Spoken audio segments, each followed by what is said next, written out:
everyone. This is Lauren Goss, and this is the Greg Bennett Show. Any questions?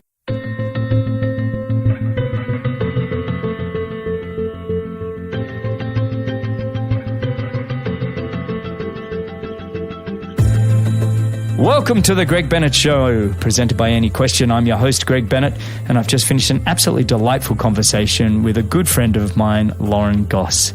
Lauren was a professional triathlete for a dozen or so years and really maximized her career professionally. She won so many races around the world, especially in the US, all the races from New York and Escape from Alcatraz and everything in between, including 11 70.3 Ironman titles. She left the sport of triathlon in 2019, and there's a very interesting story there that you need to listen to of what happened. Fascinating insights. She ended up having a baby and becoming a professional runner very soon after COVID, opened up the world. And her running career has really just taken off. Her marathon just in this past month, the 2:27 marathon on debut, is one of the most incredible debut marathons I think I've ever seen. A really insightful conversation. In this one, she also gives her training week, exactly how she trains. And she's training right now with who was the Norwegian head coach, Arild Tveiten, who has been coaching Kristian Blummenfelt and Gustav Iden for the past 10 years, and now is coaching Lauren Goss. So there's a lot in this one to unpack, a lot of great insights. I hope you enjoy it as much as I did. A little bit of housekeeping before we go on. Please go check out Any Question. You can go check it out on iOS and Android. And the reason I say please go check it out is you will find there's so much you can learn there to both optimize your career, whether that's as an athlete or whether you're just wanting to know more about how to look after your pets. The channels that we have on there now, we have over 26 channels. There's plenty of knowledge that you can just go listen to, 43,000 answers, and you can go ask questions yourself. You can listen and you can ask. So it's a great platform for you to gain some knowledge. So go check it out. That's Any Question, and you can go to anyquestion.com as well if you want to go check it out there. Thank you so much for listening. Thank you so much for sharing. And please, as always, give me any feedback you have. And remember, success comes to those who endure one moment longer. All right. Today I am joined by a remarkable woman, a former professional triathlete for over 12 years, where she won every major race in the US, and that includes 11 70.3 Ironman titles. The last 3 years have been somewhat of a whirlwind. She's now a mother of a 2-year-old, a professional runner, and is a business entrepreneur operating her triathlon coaching business, BlackSheep Endurance. She truly is inspiring. Her running career is just getting started with a 15:16 5K, a 31:49 10K, 53:10 for 10 miles, and a 1:09 half marathon on debut, and follow that up with a 2:27 marathon also on debut. And I can't help but feel the sky is the limit. It hasn't all been smooth sailing, but she just continues to pick herself back up and continues to fight. It's just an honor and privilege to have her join me today. So welcome, and thanks for joining me on the Greg Bennett Show. Lauren Goss, how are you? Hi, Greg. Thanks for having me.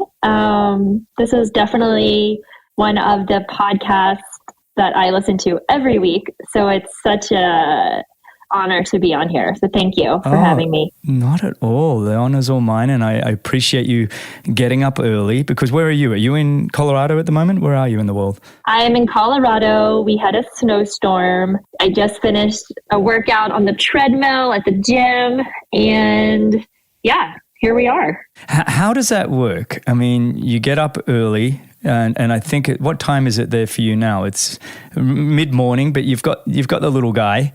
How do you fit it all in? How are you getting to the gym early in the morning, going for a run, and still coming home and being able to get onto a podcast? Yeah, so I have my son. He's 2.5.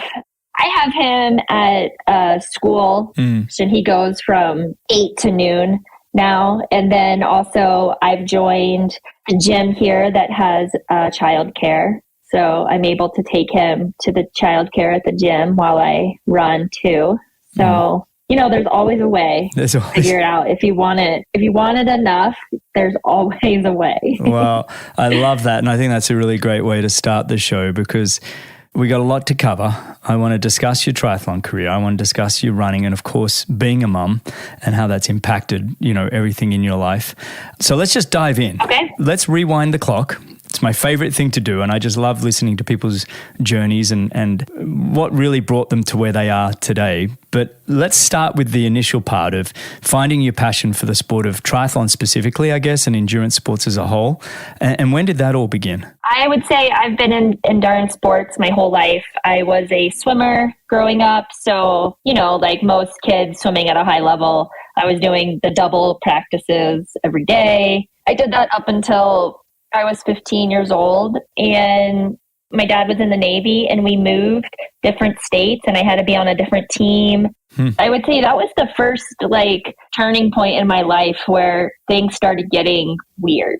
I experienced a lot of trauma moving in the middle of high school, and I developed an eating disorder as a way to cope with that. And I'm just now kind of figuring that stuff out with therapy at 34 years old. I don't know. I never knew why I was the way I was, but I have this fear of abandonment or I'm going to lose something because I feel like all my friends were kind of taken away from me at that very critical moment in my life at 15, right? You're just coming to age. Anyways, we moved. I got an eating disorder. I got really skinny. I got really slow, and I quit swimming. I didn't really do any sports until I was in college 4 years later, and I started running just to de-stress.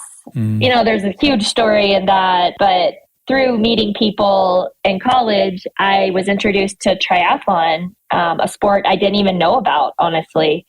And when I found out it included swimming and running, I was like, oh, I bet I can do this because I'm a swimmer and I can run. And I bought a bike, and that was probably 2008 or 9. And I joined the club team, and I started doing triathlon for Clemson University. I was pretty good, and I begged my way into the collegiate recruitment program with Barb Lindquist in the Colorado Springs, and I got a spot, and then I haven't looked back ever since then. I mean, I guess that was 2009. Yeah, and I've been doing sports ever since. Did you find, you talked about the eating disorders, and did you find that triathlon, did you ever feel that kind of did you go through that again in triathlon, I guess, is my question. Yeah, that's a good question. I coach now, and I'm very sensitive on how I talk about food with athletes because I just honestly believe every single endurance athlete has an eating disorder or disordered mindset towards eating, right? Because we all kind of think being skinny is fast. Yeah. So did I have an eating disorder in triathlon? 100%, but I never acted on it. If that makes sense. So I always was thinking about it. I always was feeling guilty, but I had the athletic maturity to know that I wouldn't perform if I didn't eat. So therefore, I never physically acted on it. But even today, I'm 34 years old. I think about what I'm eating all the time, but I still eat. So yeah, it's amazing. That's the difference. It's amazing. That's really well put, though, because I that resonated with me, and because it's not a women versus men thing. I think you'll find in endurance sport, men have just as many kind of issues with in and around food and their weight as any woman does. And I shared a photo with the team that I work with at Any Question of me sort of 12 years ago or whatever. And I remember when the photo was taken thinking, oh, please don't take my photo. I'm kind of carrying a bit of weight right now. And I look back at that photo and I'm like, oh my God, it's all ribs. What was I thinking? And now I'm like 25, 30 pounds heavier and I feel quite comfortable who I am. And I'm like, wow, it does come down to a bit of a performance mindset where you really do start to believe, every couple of pounds. And it does matter. At the end of the day, it does probably matter, but there's a way to get there, right? It's train the right way and the body will give you the right weight. Exactly. And it's a fine line, right? It's I know in triathlon, my sweet spot for my weight was 123 pounds. And now in running, my sweet spot's 115 pounds. I know if I'm 112, my performance will suffer because my power will go down. Wow. Right. So it's kind of finding that perfect weight to be. And that just takes some trial and error, So I think now I've figured that out, but still, those thoughts are always there, and they're probably always going to be there. And I've accepted it, and I've learned how to cope with it. Yeah, so. That's well put. I've never heard anybody frame it like that, and I think that shows great maturity. I like the way you're looking at it. When did you sort of decide? Okay, I've got. You reached out to Barb. Was there a point that you realized you actually did have some decent talent and that you could make a career of this? Yeah, I won overall my second 70.3 I ever did as an amateur. And I was so new to the sport, like biking. I mean, I was so bad. I thought, people told me you should really pursue this.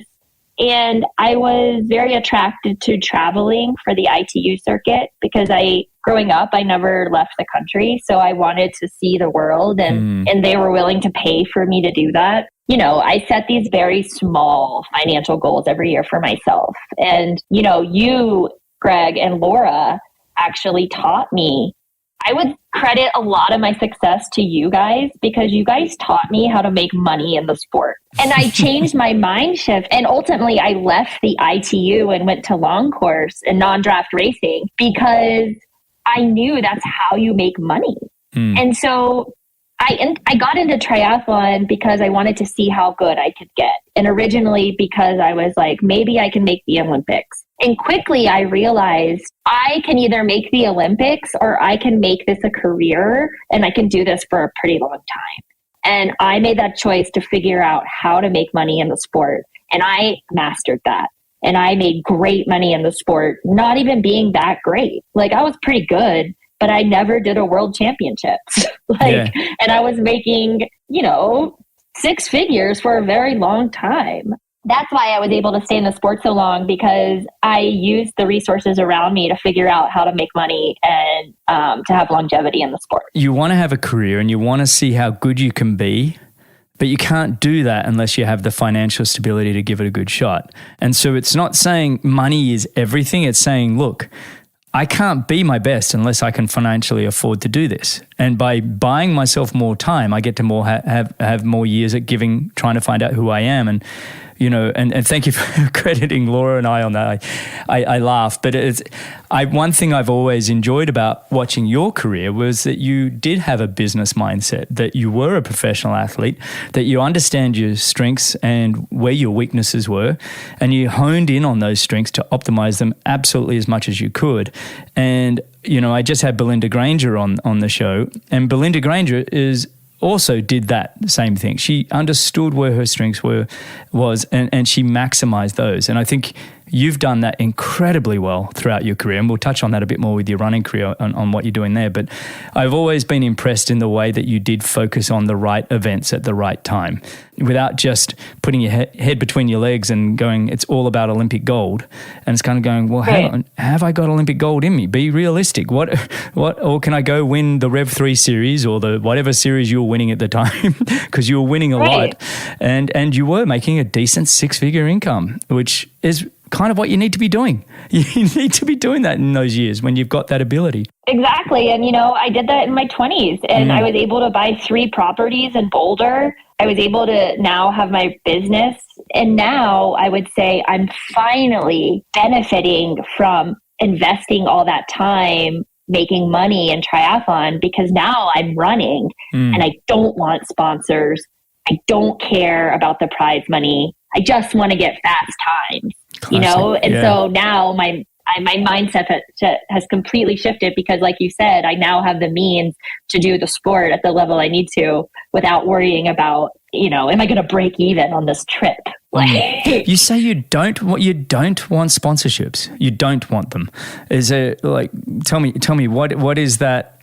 What is that about? Yeah, I guess that's weird, right? Well, I will say running is a little different than triathlon because if you get a shoe sponsor, you have to really believe in that shoe, right? And that's basically the main sponsors in running are shoe companies. Right. And I'm not willing to compromise my performance to get in a sponsor. If there's a shoe company that wanted to sponsor me, but I don't believe it's the fastest shoe for me, then I'm not going to do it. Yeah, I'm just more interested in getting my best times than getting a paycheck. And then also, Greg, honestly, I'm like jaded by the hustle of social media and like, promotions. I just want to run fast and that's really it. Like, I don't want the baggage and the pressure that goes along with it, because I saw later in my triathlon career that was like made me hate the sport actually in the end.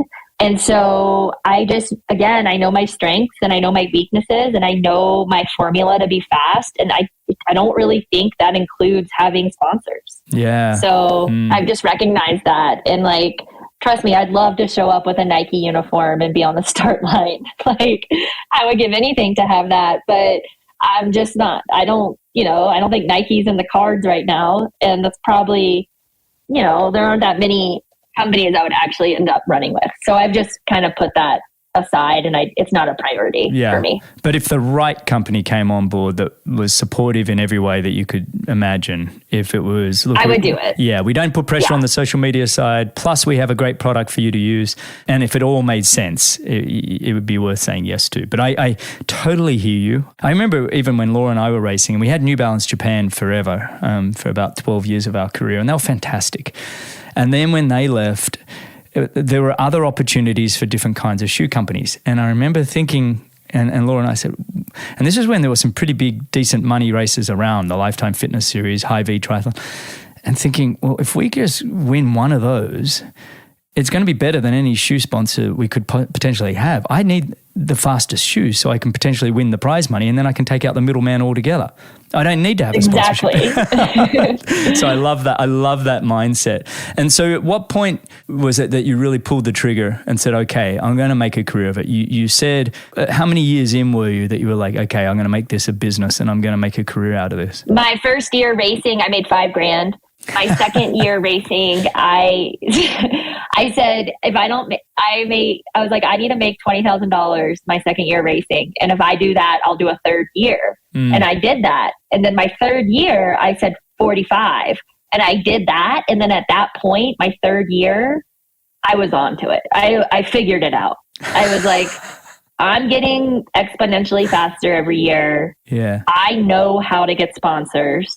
I know what the sponsors want, and I figured it out, the formula, and I know where I need to race. And so I would say probably 2012 is when I was like, okay, I can do this for a little while. Were you managing yourself as well? I was until 2012. And that's once I really decided to go all in, that's when I got a manager. Okay. Yeah. Yeah. Yeah. And his name was John Jones. I stuck with him through my whole career.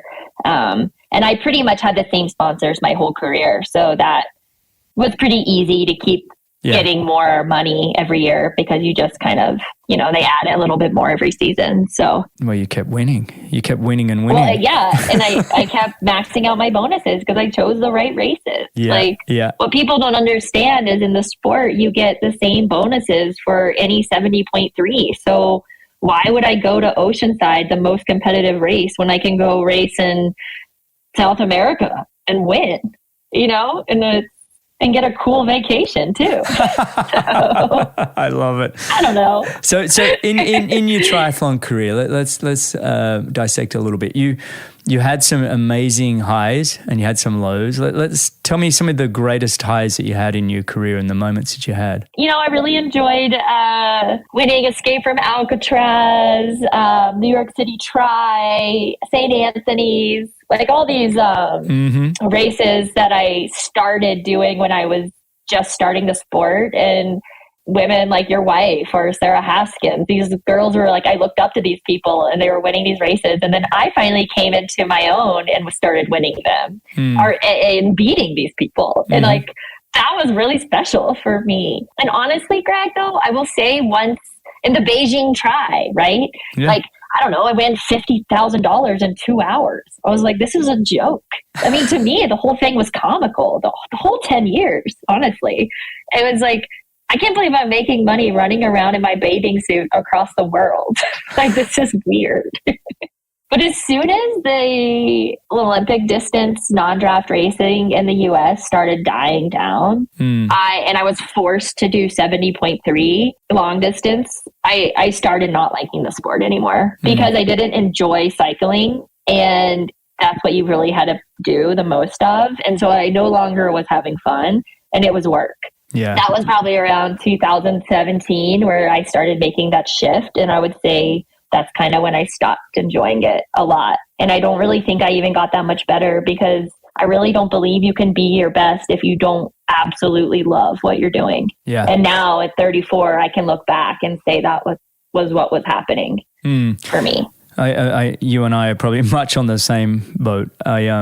My passion, my number one sort of distance and love of the sport was that non-drafting Olympic. I enjoyed my years in the ITU and the World Series stuff as well, but honestly, the non-drafting Olympic I loved. And there was a point where 2014, 15, 16, it started becoming I had to do 70.3s. And when you have to do something for your career, that I was a bit the same as you. I was also 43, 44 at the time, and I was kind of getting a bit tired from the sport anyway. But it was a shame to see the sport lose some of those just incredible races that we did have that paid very well, had great crowds, the sponsors were all there, great competition, and they kind of all fell by the wayside. Now, in 2019, though, take me through what happened. Escape from Alcatraz. You'd won it. Was it the year before you'd won it, or was it that year? Yeah, I won it the year before. And then in 2019, I got second to Ashley Gentle. Last minute entry. Mm-hmm. Thought I had that race in the bag, and then Ashley Gentle signed up. Anyways, great athlete. Mm-hmm. So at the time, I've always struggled with anxiety and insomnia. That's kind of been my Achilles heel. I've never had injury issues. I could train a high volume, but I could not sleep. And I've always had that problem. In 2017, in Colorado, I was working with a psychiatrist or whatever, and they suggested trying THC edibles to sleep. And I was like, okay. And I tried them, and it solved all my problems. I slept amazing. And I wasn't using this for recreational use. I was using this to sleep.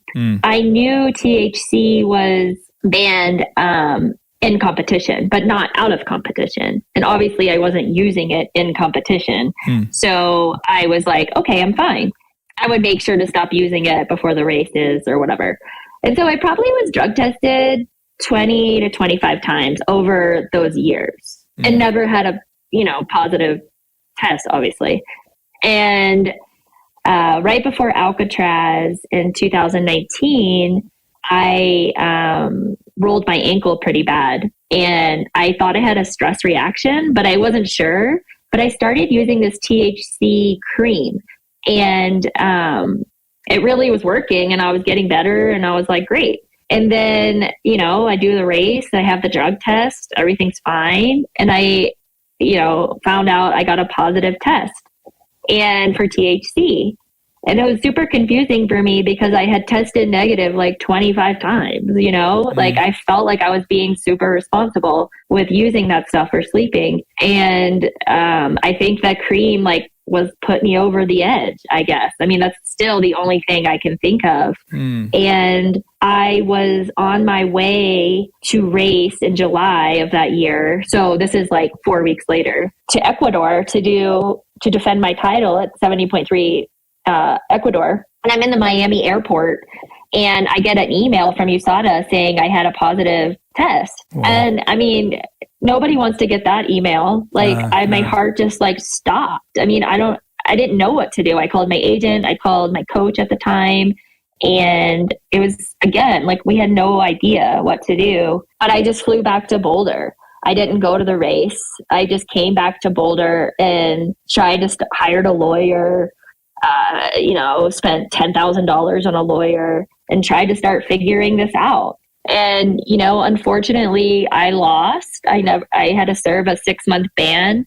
I lost every sponsor in 24 hours. Wow. So I went to making $200K a year to zero. And my career was taken for me right then in an hour. Not an hour. I had, I battled with it for probably a couple of weeks, and I was super shameful. I felt dirty. I felt like a cheater, although I know it wasn't performance enhancing. I was using it to sleep. I had been using it for years. So it wasn't I was being irresponsible. And I mean, that's all I known my whole life. Like, I left college and went straight into triathlon. So I didn't know. I was 31 years old and like, I never had a job. I didn't know what I was going to do. I had mortgages to pay. Like, I didn't know. I was so lost. And that's when I decided to get married. I decided to get pregnant. And I was like, you know what? I'll have a kid. I'll serve my band. And then I'll come back and I'll be really fast. And I don't need sponsors. I'll do it all on my own. I'll win the races. Like, that's what I'm going to do. So in 2019, October, I got pregnant and I got married in September of 2019. Over that time when I was pregnant, I started a coaching business and decided I didn't want to do triathlon anymore. And then COVID hit. And so, all these things started happening that kind of changed my path completely. But, now I've had time to process it. And I would say I'm just now processing my divorce and my grieving the loss of my career years later. And I'm so grateful this happened because I was so miserable in triathlon. And I was only doing it because I was making so much money and I was getting faster, but I hated it. And I was lonely and I needed connection. I was not a nice person to be around when I went home to visit my family. Like, everything was about my training, my schedule, my sleep, my eating. And I didn't like who I was and I didn't see it at all. All I could see was winning races and making money. And so I'm very grateful it was taken for me because I'm not sure, I think I'd still be racing. I'm not sure I would have walked away and I wasn't happy. So it was sucked and I'm still dealing with it. I just tried to get into the Boston Marathon. They won't let me in because I have that THC thing and it still haunts me to this day, right? And I'm going to still deal with it for a long time. But there's a lot of good that came out of it too. And so I try to focus on that. It's one of the traits I think athletes have is that they get very comfortable being uncomfortable, right? Which is what makes you very successful as an athlete. But it also makes it very hard to leave something that you're actually not happy in because you're used to being uncomfortable. That's the whole mindset of being an athlete, a champion athlete, is be comfortable being uncomfortable. But when somebody actually pulls the rug from under you like that and then you've got to serve your penalty, you've got to, and then COVID hits and all of these things kind of happen. It's kind of, then you take a deep breath and go, hang on, this has done me a huge favor. I want it out. I mean, it's definitely great to look back with hindsight, right? You can look at with some clarity. Obviously it sounds like, and I don't want to put words in your mouth, but it sounds like your marriage was a little bit of a reflex to hang on, I need something now. But now that you're a mum, let me lead into this. How has that changed your perspective on life? Having your little guy with you. Yeah, for sure. And to follow up on what you said about my marriage, I will say that was definitely I was reaching to find happiness because I felt so broken. And I was like, maybe this will fix me. And my ex, Matt, who's an amazing father in person, he also was in a similar place in his life. And so we both thought we would fix each other, and that's not the case. It doesn't work like that. And it didn't work. But, again, no regrets. I have my son, and being a mom has just changed my perspective on a lot of things. I'm much more relaxed and I'm still a very anxious person, but a lot of my anxiety and expectations have gone away. I now view exercise and competing as I get to do it. I don't have to do it, and when I was doing triathlon, I would have a threshold bike or run on the schedule and I wouldn't sleep the night before because I'm so nervous about failing the workout. Wow. And now I get a workout and I'm so excited because I get to do it because my life is so busy and crunched and these times I get to work out now are it's like I'm going to the club, I'm oh, mom's night out. I get to go to the treadmill and do some K repeats. Yeah. fun. And so I'm so present now in the moment. And I'm not thinking about yesterday or tomorrow. I'm thinking about what is going on right now.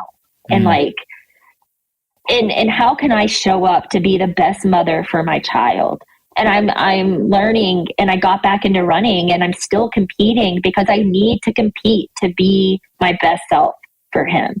And I thought I didn't need to, but I do. Like, I'm still not done competing. That's still something inside of me that I need to feel full inside, you know? So like, as a mom, I guess it's just taken pressure off. You know, even if I have a bad race or I have a bad workout, my son loves me, doesn't care.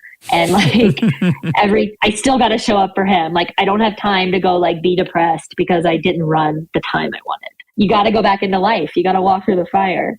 So I would say that's been something since having a child that has really just changed my perspective. And I'm also exhausted all the time. And yes. So yeah, like, I mean, you know, and so it's like, I don't know, you just know you're stronger than you think you are, you know, and you just do it. You just get shit done. Yeah. So, I love that. Yeah. It really does affect your perspective, doesn't it? On everything, on everything. And I love these little pockets of windows that you get as a mum.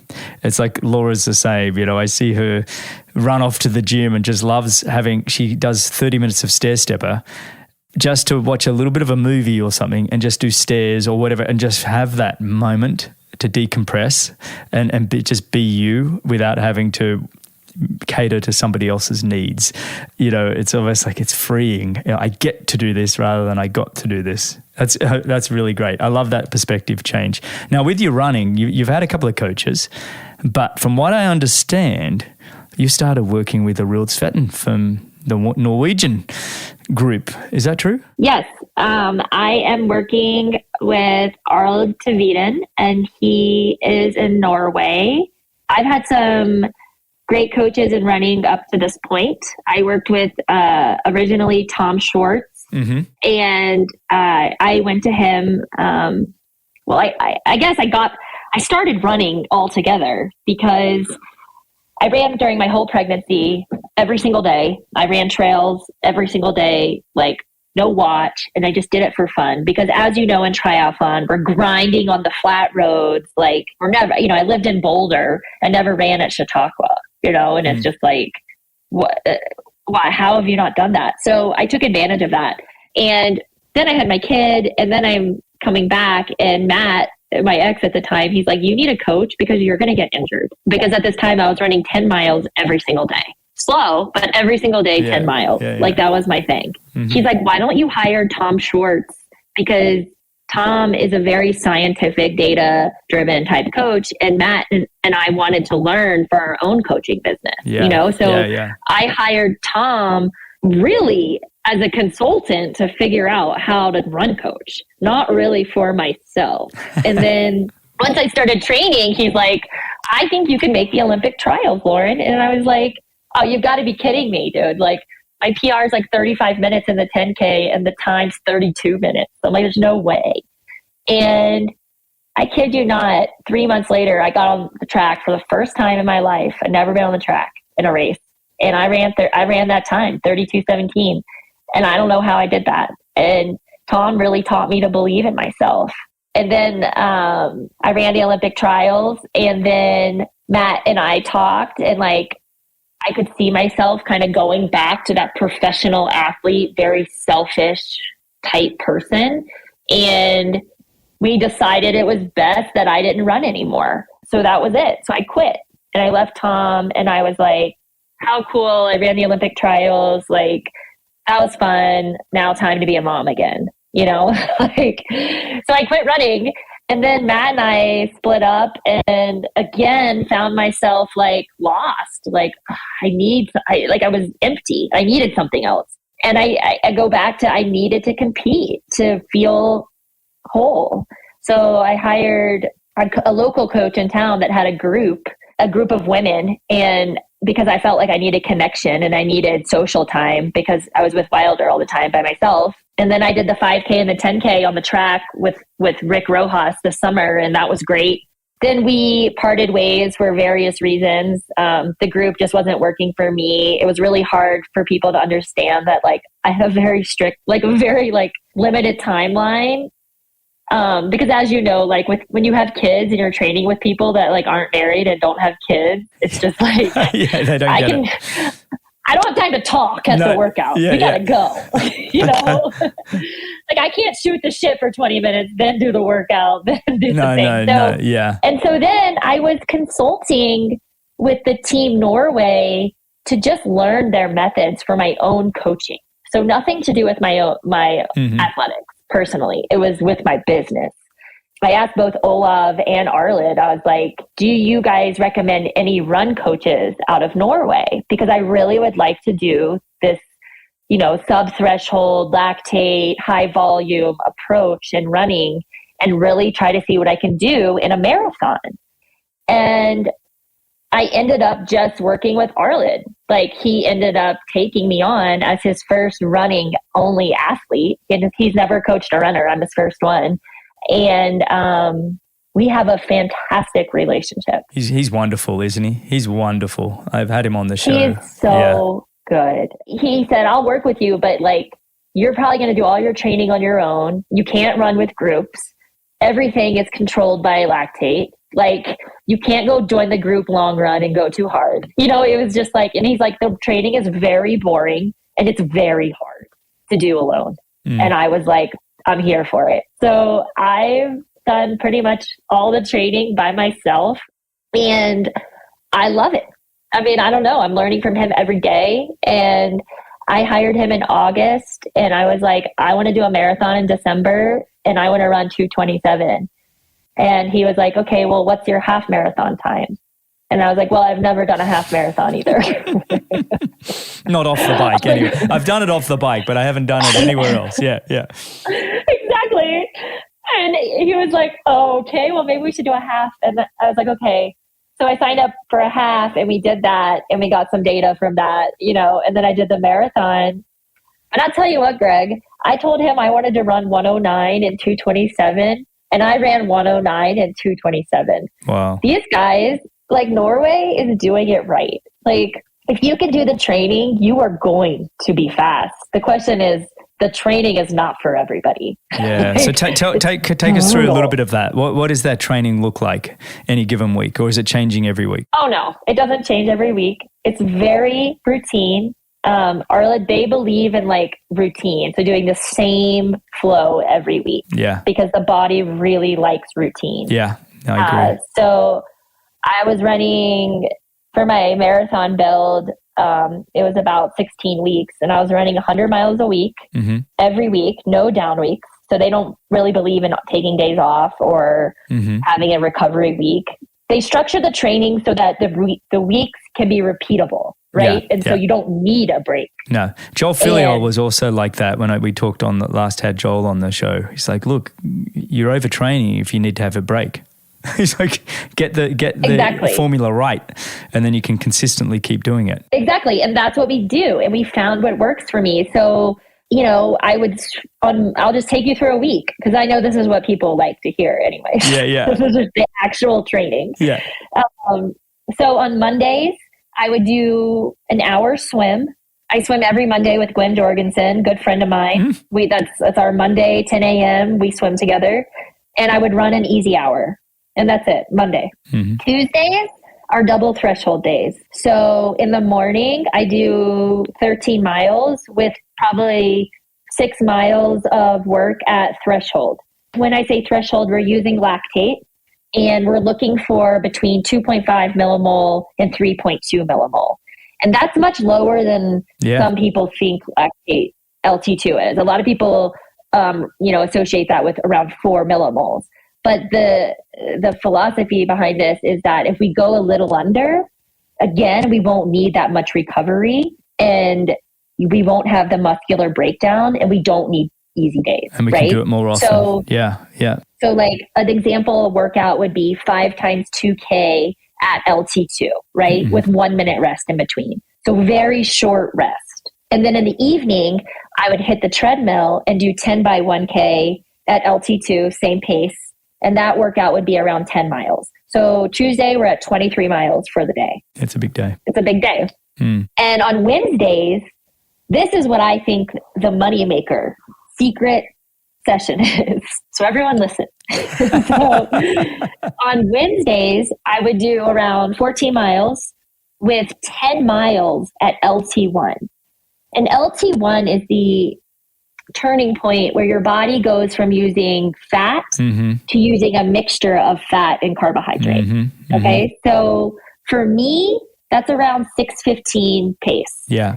Yeah. So I do 10 miles at 6:15 after Tuesday, which was double threshold day. Okay. So at this point, my legs are smashed, right? Super tired. 6:15, my heart rate's low, but like muscularly, I'm very tired. And this is the workout that's preparing me for the marathon, right?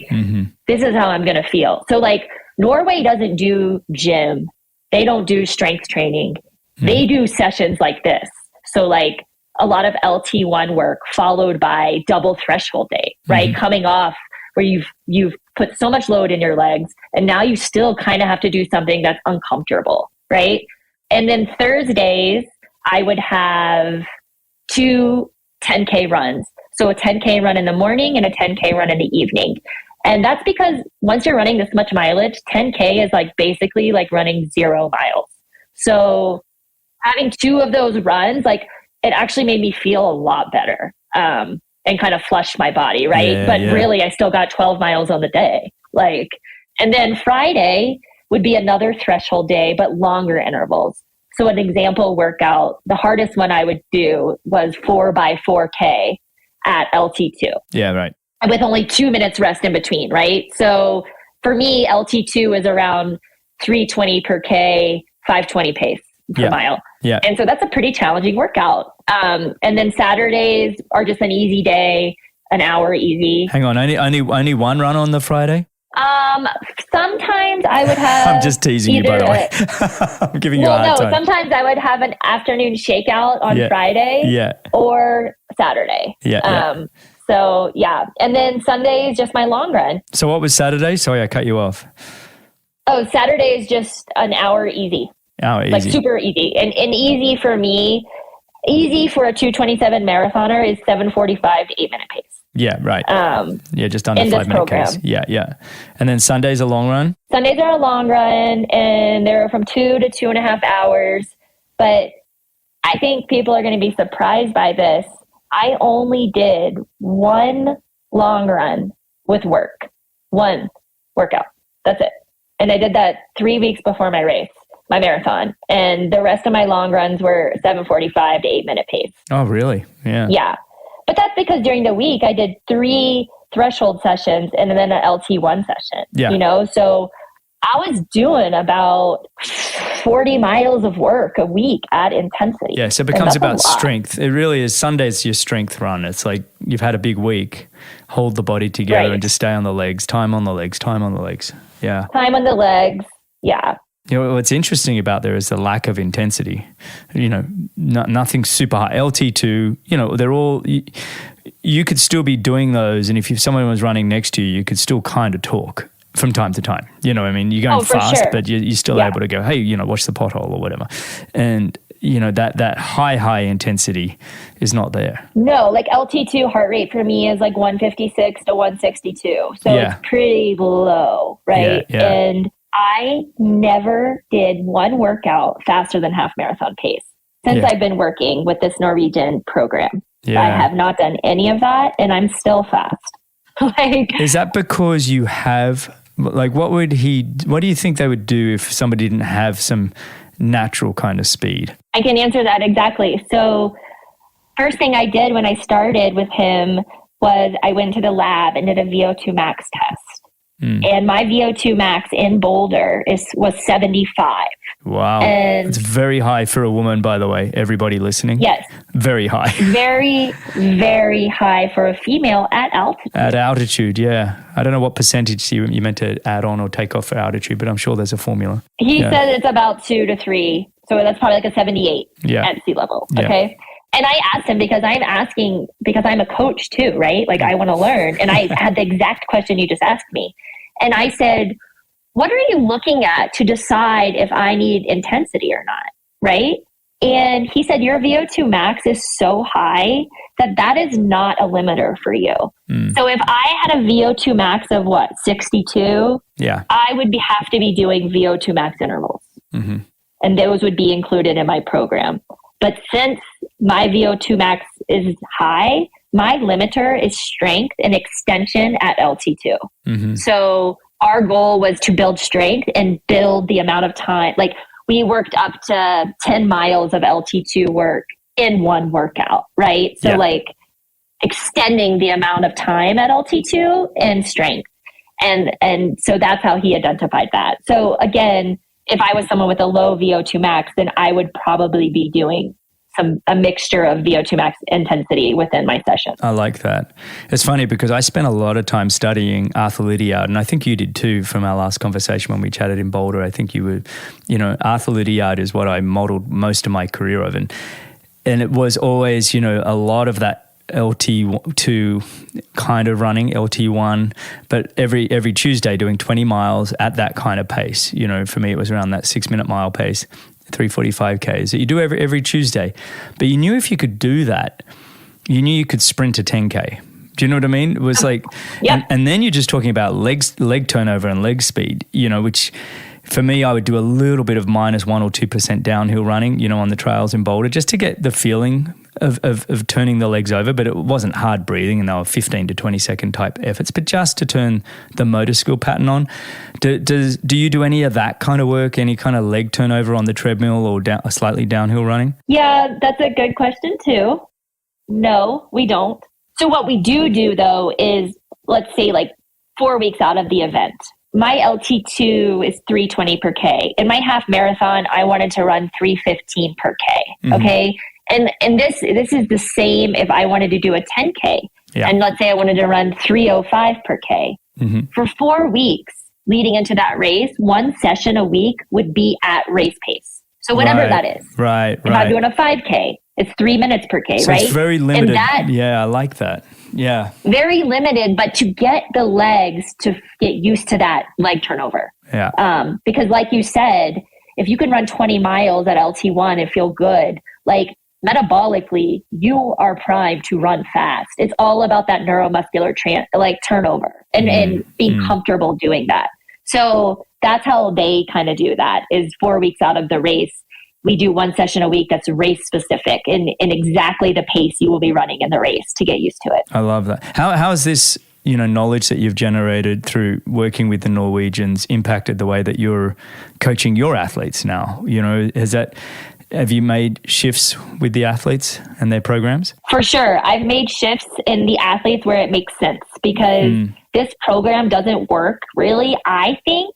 I don't know if this is true, but unless you can do a certain amount of volume. Right, of course. Right? And so the athletes that I coach that can do over 15 hours a week, those people have been using lactate, where I'm implementing this kind of training.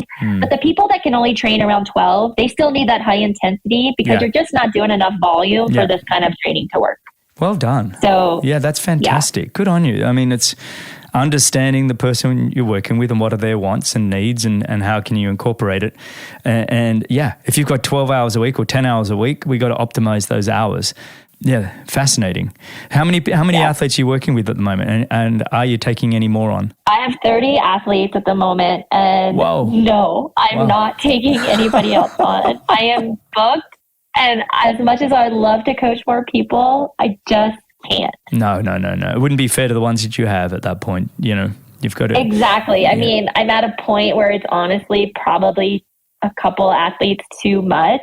Fortunately, though, there's some people that take breaks. I'm never coaching 30 at once. Yeah. But I have 30 on my thing. And also my turnover rate in coaching is very low. So I've been coaching at least half of these people for a long time. So once I kind of figure them out, they're much easier to coach than like bringing on someone new and learning them. Yeah. So, are you going to head over to Spain, Sierra Nevada, where the Norwegians train? They often do their training camps at high altitude up there. Are you planning any trips to join them? Yeah, so I'm going to do the Rotterdam Marathon on April Rotterdam. 15th. Love it. Yeah, that's a good one. Yeah, it's fast too. Yeah, I just got in this morning actually. So I've been having a hard time getting into races because like I wanted to do the Boston Marathon, but I can't ever run the Boston Marathon because I have the THC suspension. I thought that was the whole point of having a 6-month ban. You serve your ban and then away you go. What was the point of the ban otherwise? Yeah, I mean, I thought the same,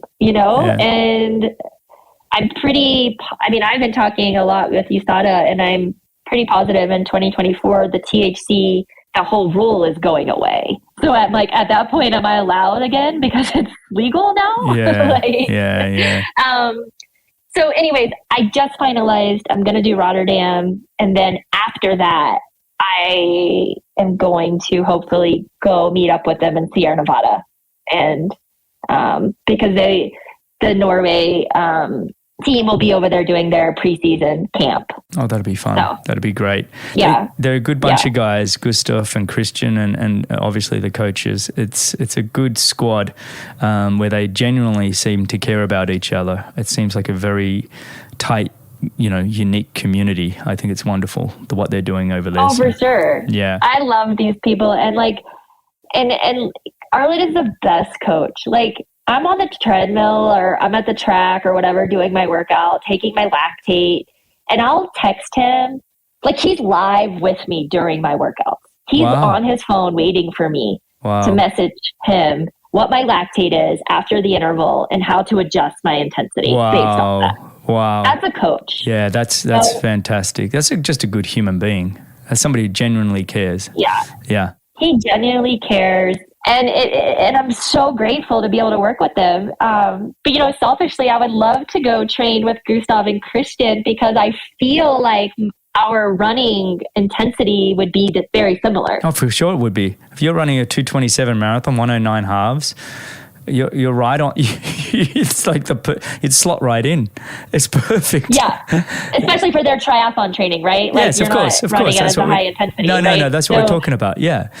No, it's you guys. Your LT1, your LT2s. It slots right in. Please give my best to Arild next time you speak to him. I do need to have him back on the show. I'd love to have him back on for another conversation because he really is a good person. So Rotterdam. What date is that? It's April 16th, and my goal there. I'll start my season with the Rock and Roll Half Marathon in Las Vegas on February 25th. Okay. That's a pretty cool race because it's at 4 p.m. So it's in the afternoon and you get to run down the strip and whatever. So, and then I will train and then go over to Rotterdam. And Olympic trials are in Orlando. So I hope to see you there. Yeah. Come on up for sure. What date's that? Yeah.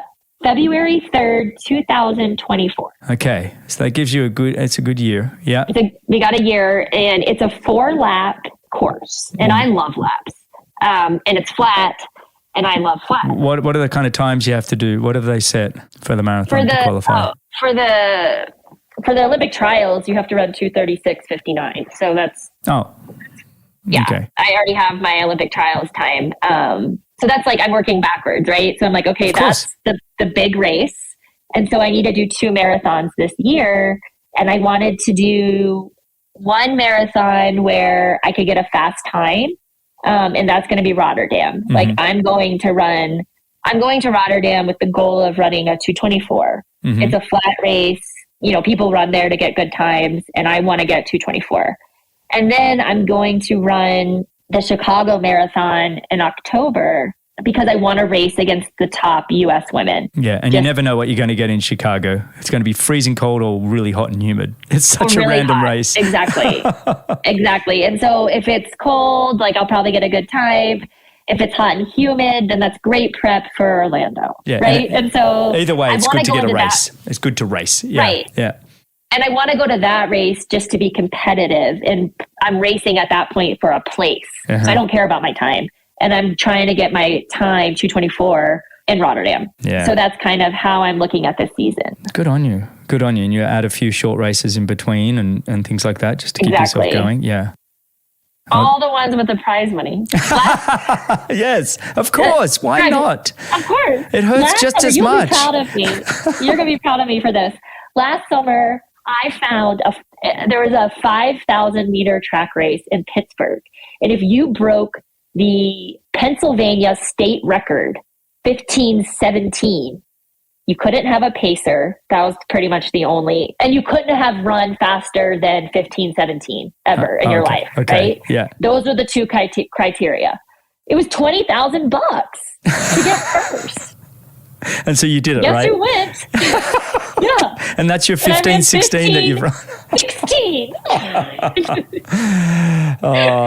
Lauren, this does not surprise me, and I'm so happy for you because you are somebody that you do your homework. At the end of the day, other people are, I should have done that. Well, yeah, you could have. You could have. Anybody could have entered so long as you hadn't been quicker than that in the past. But it's like the amount of times I heard people say that to me throughout my career, I probably should have done that.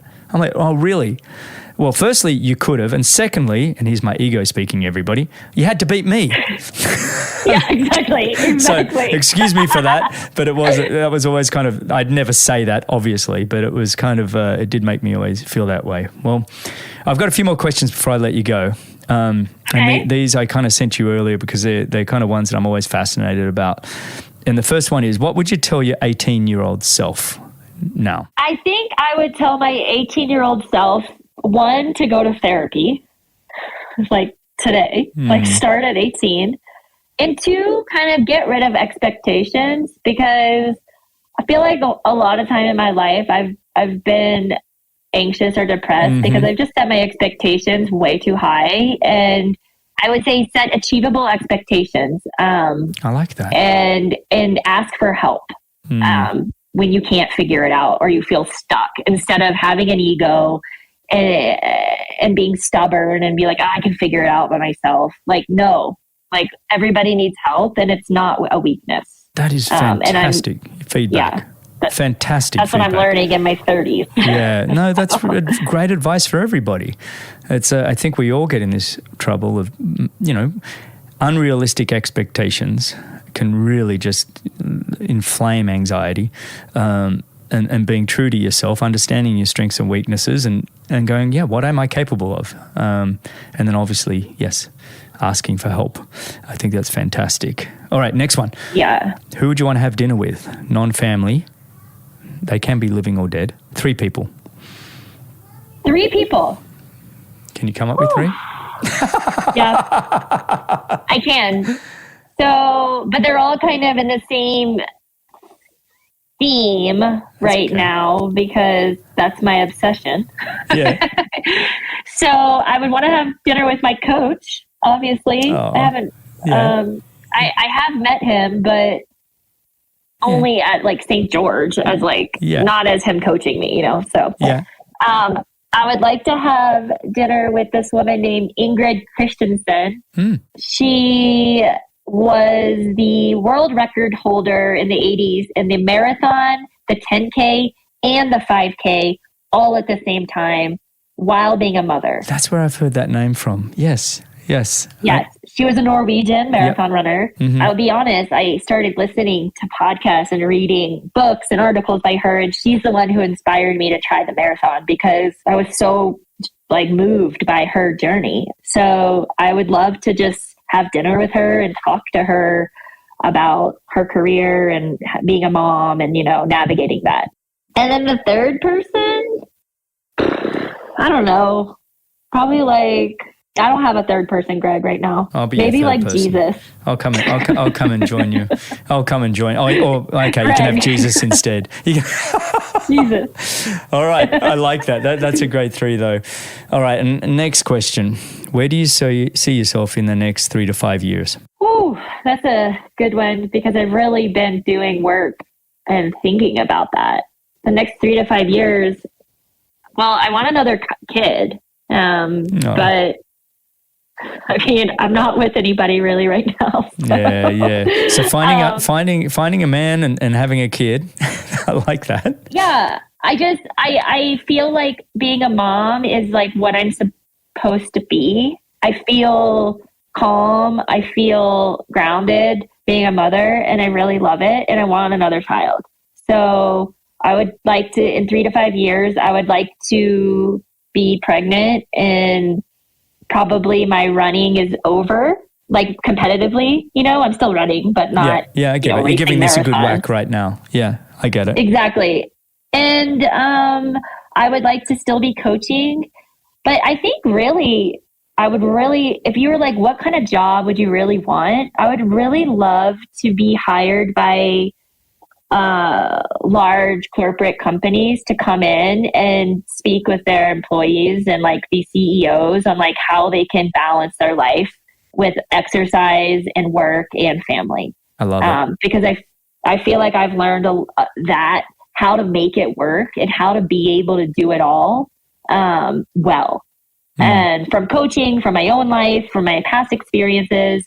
And I feel like that could be a lucrative business and also something where I'm changing people's lives and making an impact. So that's what I would like to be doing in 5 years. Well, I think you can do all of that. And I'll back you up on that last one. And after being a professional athlete, after being a parent, after doing all of those things, it's probably one of the big things I bring into the corporate world that I'm in now is understanding that this is all about the journey. It's not so much about the destination. Love what you're doing, prioritize your family and all of these kinds of things. I think you do get that because you've lived a life with intent, and a lot of consistency over many, many years. So I think that's one you should start scribbling notes now on how you want to make happen, because I think you'd be great at it. Yeah. Okay, I want to finish the show with some really fast rapid fire questions. You up for it? I'm ready. Okay. What is the show that you're watching now on any of the Netflix or whatever? Oh, I'm watching Southern Charm, and it's this trashy reality show on Bravo, but it takes place in Charleston, South Carolina, and that's where I'm from. And so it's nostalgic. I like to see the bars everybody's going to, and yeah, okay. Cool, I like it. All right, 2 most used apps on your phone. Instagram and Strava. All right. Toughest race you've ever done? Oh, hands down, the marathon I just did. CIM marathon. Yeah, it was tough, huh? You still ran at 2:27. My goodness. All right. Yeah. Out of 10, how cool are you? 9.5. Finally, I've had a guest that just says, "Yep, I'm going to own it." I love it. I'm so cool. Oh yeah, you are. That was great. I can go back. Here's the part narcissist in myself. Let me go back with somebody I want to have dinner with. Myself. Oh. I'm just curious as to why only a 9.5. What happened to the 0.5? Where are you lacking? Well, if you do a round number, that's kind of a rookie score. So I got to give a little It's actually uncool to do a round number, right? It's uncool to do a round number, and I'm not quite a 9, so I'm going to go with the 9.5. I actually probably should have done a 9.6. The 9.5 is still kind of round. All right. Who would you want to play a movie of your life? Ooh, probably Jennifer Aniston. Although she's a little older now, but that's okay. Yeah. She's gorgeous. All right. Yeah. Which decade of music is the best? The 2000s. Okay. What race would you recommend everybody do at least once, either running or triathlon? Oh, well, I haven't done enough running races to really answer that question. So I'm going to answer that for triathlon. And this answer for me is very easy. It's Escape from Alcatraz Triathlon. Yeah. It is so cool, so unique. It's awesome. Yeah. And it's funny because that's the one that ended my career. It's my favorite race. I know, but you got to win it. That's kind of cool. I'm envious. It's the one race I kind of walk away going, I never won it. Anyway, where is somewhere you haven't been you'd like to go? Ooh, I would like to go to Australia or New Zealand, that area of the world. Oh, cool. I've never been. Yeah, perfect. I'm sure there's plenty of running races to take you down that way. Yep. Yeah. All right. Final question. Greatest movie of all time? Oh, Prefontaine. Hey, yes, the newer version, right? Pre or the old? Yeah, because there's two versions of it, but that's an outstanding movie. I love that one. I love that one. I love it. I didn't know who Pre was, and Simon Whitfield sat me down. This is back in 2001 or 2, and he said, "Greg, you got to watch this movie, Pre. There's this guy. You remind me so much of him, and you love this guy." I'm like, all right. So I watched this movie. And oh my goodness, it broke my heart. I was like, he didn't tell me anything about what happens or anything. I didn't know that Pre had passed or any. It was just, oh man, it rocked my world. But it was an amazing movie and an incredible story. Yeah, it was a really amazing movie. And I always think about it's not who's the best, it's who can take the most pain. Mm-hmm. I tell myself that. And not as pain, like physical pain, but like more of like who can follow the plan or believe, buy into the process.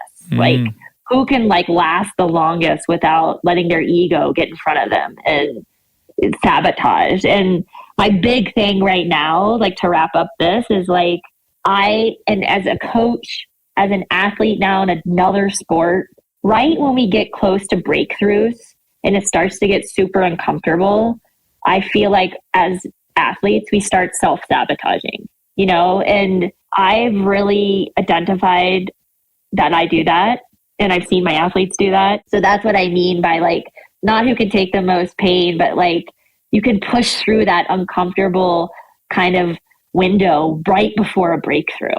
When times are getting tough, for me, whether it's in my personal life or in my athletic life, I just tell myself, like, I'm so close to a breakthrough. Like, this is a test, and don't abandon yourself. Like, get through it. And I think that's why I keep coming back. I keep fighting, because even when times are hard, I just I know there's something better if I can get through that, low point. That's so well said, and I think a perfect place for us to wrap this up. Lauren, thanks so much for your time and just sharing your journey and the highs and lows and how you've managed it all. You've still got so much ahead of you, and I'm excited to see what happens in 2023 and obviously 2024. But really appreciate you coming on and spending this time with me. Thank you. Thanks for having me, and I look forward to getting drinks with you after the Olympic trials. Can't wait. So that's February 3rd. Orlando, February next year. You send me a reminder, would you please? Because I will. Let's put it on the Google Calendar. We'll Thanks. Yeah, throw it on my Google Calendar. All right, Lauren, you're the best, and congrats on everything you're doing. All the best to your little one as well, Wilder. Thank you. Yeah. Fantastic. All right, for everybody else, you can find all the show notes and timestamps at bennettendurance.com/media. Thanks a lot for listening. If you enjoyed the show, your support would truly be appreciated. You can visit the Patreon page, or you can subscribe with your podcast app of choice. Don't miss the next episode, so subscribe and be notified. For show notes, if you want to know more, please visit bennettendurance.com. I'm Phil Liggett, and on behalf of Greg Bennett, here's to the next time, and I hope you will join Greg again very soon.